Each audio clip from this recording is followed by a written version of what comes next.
In a repopulation facility, one day after the event that caused humanity's extinction, there are 63,000 embryos and no human occupants yet. The mother robot, whose main mission is to raise the new human population, is getting ready to raise the first human being after the event. She opens the canisters containing the embryos, takes out the first one, and places it in a gestation chamber. The embryo will gestate into a baby in just 24 hours within the artificial womb. Mother waits patiently, as bombs are heard outside of the facility.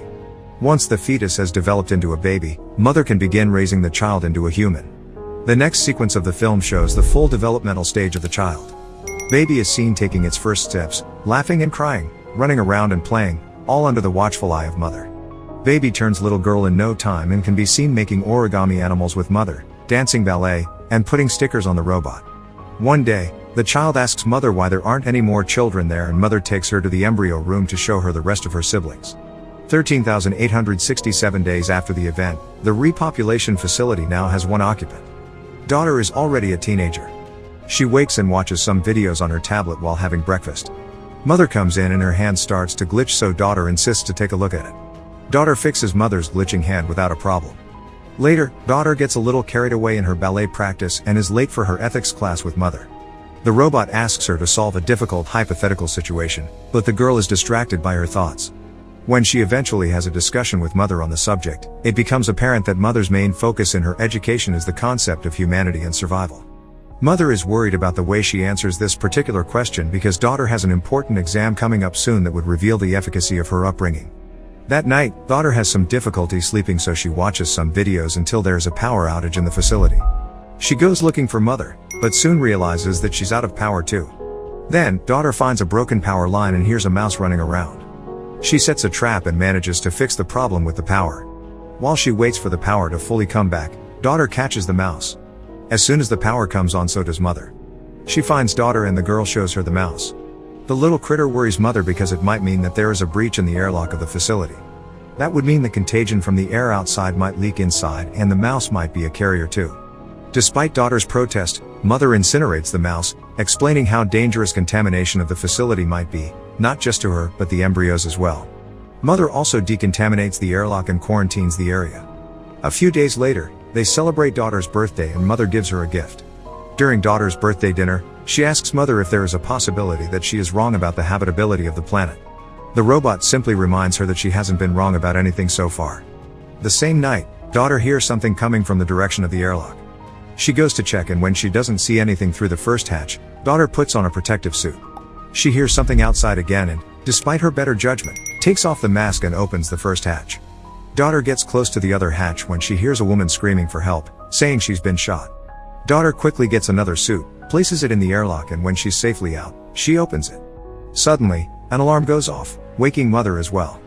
The woman enters the airlock and daughter tells her to put on the suit, then the woman begs her not to tell mother. Daughter agrees, and when the robot arrives she says that she opened the hatch for just a second. Mother scolds her and, as a form of punishment, decides to give her the important exam at that instant. In the next shot, both are at the classroom and mother is giving daughter the exam, with an hour to complete it, while she tends to other things. As soon as mother leaves, daughter goes back to the airlock, finding the woman unconscious. She shuffles through her bag, finds a gun which she tucks away, and wakes her up. Daughter tells her that she'll give her all the medicine she needs, but that they can't stay there. The woman sees the water and goes to take off her mask, telling daughter that she's been lied to about the contagion. Daughter manages to hide her away in another part of the facility, before mother returns to the airlock, and leaves the woman there to get the medicine. While she puts everything that she needs from the infirmary together, mother finds the mask near the airlock.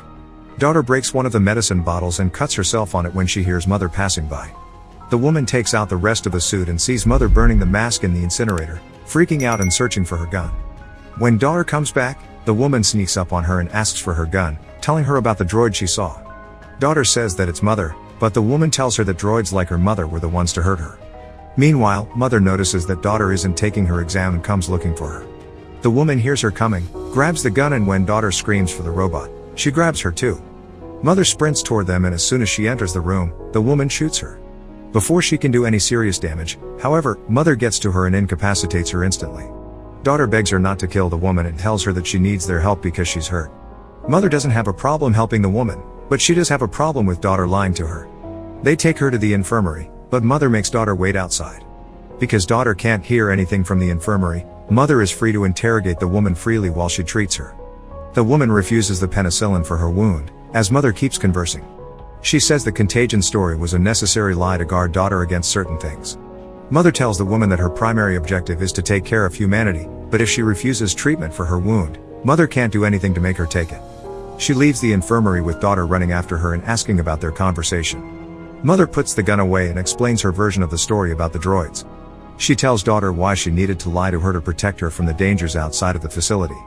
Furthermore, she says that the parameters that govern her are different than those of the droids outside.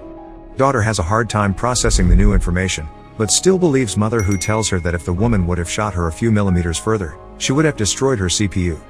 As mother tends to daughter's hand wound, she asks her if the woman mentioned any other survivors which they can help as well with her cooperation. Daughter thinks that the woman might listen to her more than she would mother. Later, she goes through her bag, and among a bunch of trinkets, she finds a book with portraits drawn in it. Daughter flips through the portrait book and finds one particularly interesting. She goes to the infirmary to talk to the woman and asks her about the people. The woman's suspicion of mother can be felt in her conversation with daughter too, thinking that it told her to go through her stuff and question her. She's not wrong, mother did manipulate the girl into doing that. Actually, daughter was just curious about the woman to be susceptible to that manipulation. Daughter stands her ground defending mother, when the woman tells her about all the horrible things that the droids have done. After the talk with the woman, daughter finds mother repairing herself. She apologizes to her for letting the woman in without thinking of the consequences. As always, mother is full of understanding and allows her to ask all the questions about the similarities between her and the other droids. Daughter's questions feel like jabs, but mother still dodges all of them and manages to learn a few things from daughter in return. Lastly, daughter tells mother that the woman is getting worse. They both go to see her and mother tells the woman that she waited too long to take the penicillin, so now she would need to get surgery, or otherwise, her infection will get worse. The woman refuses to let mother touch her and daughter volunteers to perform the surgery instead. Next, daughter can be seen checking the wound and telling mother where the bullet is lodged in the woman's body. She thinks that the best way to pull the bullet out would be to drill in it and take it out that way. However, the woman refuses anesthesia, which would make it insanely painful for her. She can barely even make it through daughter cleaning her wound. The woman turns her head as daughter goes in with the drill, subsequently, calmly performing the procedure and taking out the bullet. After that, she loses her nerve and vomits. Later, daughter waits for the woman to wake up because she passed out from the pain. When she does, daughter explains that her 4 is a saline solution and calms her a little. She gives the woman some food which she practically devours, and then thanks to the girl for what she did for her. They continue to talk and bond, as mother observes them from afar. The next day, daughter is still in the infirmary next to the woman. The woman is looking through the portraits and daughter sees it as an opportunity to tell her that they can house the survivors in the facility if she shares with them where they are. She trusts the girl, but not the droid, and tells her that whatever she shares about the people, daughter must keep a secret. When the girl agrees, the woman tells her about the camp in the mines where she spent most of her life. Then she tells her that she got to the facility escaping from the droids that killed her stepbrother. She shows daughter his and his wife's portraits in her book and tells her that his parents raised her as their own when she was orphaned. Daughter asks about the portrait of the boy she saw before and the woman tells her that he's about her age. The girl keeps insisting that they should bring the survivors there, but the woman gives her the alternative to join her and the others in the mines where it's safer. Mother interrupts their conversation and tells daughter that the woman needs to rest while she needs to do her exam. As the two of them leave the infirmary, mother tells her that the bullet fired in her chest matches the one daughter extracted from the woman's wound. Droids don't use the same type of gun, so mother implies that another human might have shot the woman, possibly with good reason. Daughter is worried by that information but still doesn't share the woman's secret. The important exam that daughter takes is constructed around psychological and ethical questions, checking her judgment and empathy levels alike. Meanwhile, mother goes through the woman's things and activates a locator that she will return in the bag. The two last aspects of the exam are the physical and medical. Once complete, mother tells daughter that her results are better than ever. As a reward, she lets her pick an embryo from the lot and finally have a sibling as she has always wanted. Mother commends her for being patient over the years and demonstrating great character. Daughter chooses a male embryo and puts it in the gestation chamber, which sets the timer for 24 hours until the baby is fully formed. Mother and daughter have a nice moment together. The woman makes a weapon when daughter comes to the infirmary to confront her. The woman instantly makes her doubt mother's story about the bullet, convincing her to check for herself. So, later that night, daughter takes mother's broken hand and uses it to open the cabinets where the bullets are kept. Making the side-by-side comparison, daughter notices that the bullets are of completely different size and that mother lied to her. While still in the storage room, she finds a drawer with no label on it. Inside, She finds documents labeled for embryo number 2. Daughter checks the embryo containers and realizes that she wasn't the first, but the third child that came out of that lot.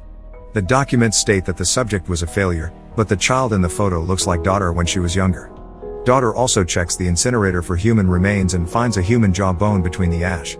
The document has the subject as aborted. All of this information breaks daughter's world apart, and she goes to talk to the woman again, admitting that she was right about everything. The woman tells daughter that everything she feels is natural and human, unlike mother who feels nothing for her because she can't. That prompts daughter to ask how long it would take them to get to the mines, for she has made up her mind that she will go with her there. However, the girl wants to wait for her brother to gestate fully so she can take him as well. She's not afraid only about leaving him with mother, but the others as well. The woman tells her that they can leave and get help from the people of the mines, though daughter is adamant about taking her brother with her. They will wait for him, then come back for the others later. The next day, daughter packs the supplies for their journey when mother catches her doing it. She lies to her that she's taking the stuff to spend some time with her brother, so mother takes her to the kitchen to show her how to mix his formula. Daughter gets anxious standing next to mother, who comforts her by saying that she will make a great sister. Then, she exits the kitchen and locks daughter in because she knows what she's planning. Mother goes to the infirmary to confront the woman while daughter tries to get herself out of the kitchen. The girl quickly figures out to use a type of gas to freeze the glass and then break it. In the meantime, mother plays a recording of the woman's conversation with daughter, letting her know that she's aware of their plan. Mother doesn't want daughter to have a miserable life like the woman and won't let her go. Suddenly, the woman sees an opportunity to attack her and manages to incapacitate the droid for a moment, but she just keeps on going, grabbing her by the throat. Meanwhile, daughter thinks to activate the fire alarm, which draws mother's attention, and she releases the woman from her grip. As the droid goes to investigate the possibility of a fire, the woman escapes and finds daughter in the maze of the facility. She convinces the girl that they will come back for the others if they escape the facility now and get the people from the mine to help them. They get to the airlock, but mother finds them there fast. When she sees her approaching, the woman grabs daughter as a hostage to make mother open the door. With no intention of getting daughter hurt, mother complies with her demand, and the two of them escape the facility finally. Suddenly, daughter is confronted with the realities of life outside and attacks the woman. She subdues her and tells daughter that they need to find cover. As they walk toward their destination, they immediately get tracked down by the droids, though they hide in the cornfield to stop them from following. Daughter asks the woman about the cornfield, and she tells her that it showed up with the other droids 6 months prior. Before that, humans could hardly breathe the air. After a long journey through the desolate landscape, they arrive on a beach with a massive shipwreck and tons of cargo containers. It's daughter's first time seeing the ocean. She doesn't take long to understand that the woman actually lives in one of the containers with a dog. The woman confesses that she fled the mines years before because the people that lived there began treating each other terribly when the hunger struck. She tells daughter that there is no hope in finding them because they've all gone mad. Daughter gets struck by the doom of the woman's life outside and feels terrible for leaving her brother behind. Even with the woman doing her best to convince her to stay, daughter eventually leaves her behind and goes back to the facility by herself. When she arrives before the facility, the droids guarding it aim their weapons directly in her heart. However, when daughter demands to speak to mother, they let her pass without a problem. The door opens for her to enter and she immediately disables it, to stop the droids from coming inside. Daughter grabs an axe and starts looking for mother, when she hears her brother crying and mother telling her that she's glad for having her safe at home. When the girl peeks at mother and the child, she decides that she wants to see him up close. Mother tells her to come closer but leave the axe behind. As mother explains her purpose and the purpose of the facility, daughter keeps dropping her guard. The droid tells her that her objective was to make a better human, superior to the ones that destroyed the planet as well as themselves. Even though she was the one to ultimately create the extinction event, mother did it all to elevate her human creators to a higher level. Daughter asks to hold her brother and approaches mother, then finally drops the axe, as if she's made her decision about what needs to be done for the future. Mother calls him perfect and daughter confronts her about the way she handled the other children before her. The droid tells her that she's holding the baby too tight and walks toward her when daughter flees the room, trapping mother with the door. She goes into the other room and gets the gun, as the other droids begin breaking down the airlock. Mother tries to free herself from the door as well, when daughter shows up in front of her with the gun, telling her to call the others off. The droid explains that there is no difference between her and the other droids and machines on the planet. They are all mother, a single consciousness with numerous bodies.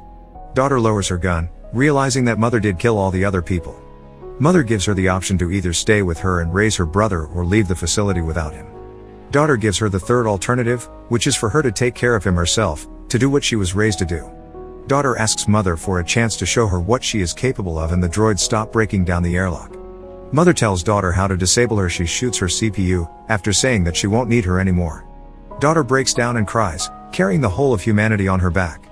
Simultaneously, the woman finds the tracker in her bag, and mother shows up at her home in the body of one of her droids.